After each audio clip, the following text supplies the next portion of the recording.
Everyone, and welcome back to the channel. And today we're going to be looking at how to see your card number on TD Bank app. It's important to understand that for security reasons, banks often restrict the full display of card numbers within their mobile apps. However, TD Bank does provide ways to access certain card information and manage your cards through their app. Here's a general overview. Banks prioritize security for card information, so displaying the full card number within an app can pose security risks. The TD Bank app does allow you to manage your cards in various ways, including viewing card activity, locking and unlocking your card, adding your card to digital wallets. Adding your TD Bank card to digital wallet like Apple Pay or Google Pay is a secure way to make contactless payment.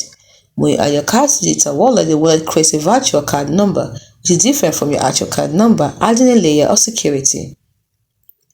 The TD Bank app provides robust card management features. It is best to explore the card management sections of your app.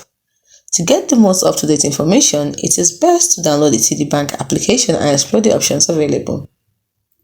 Or you can also refer to the TD Bank website or contact their customer service. In summary, while the full card number may not be readily displayed within the app for security reasons, TD Bank provides tools to manage your cards effectively. And using digital wallets is a secure method of making purchases.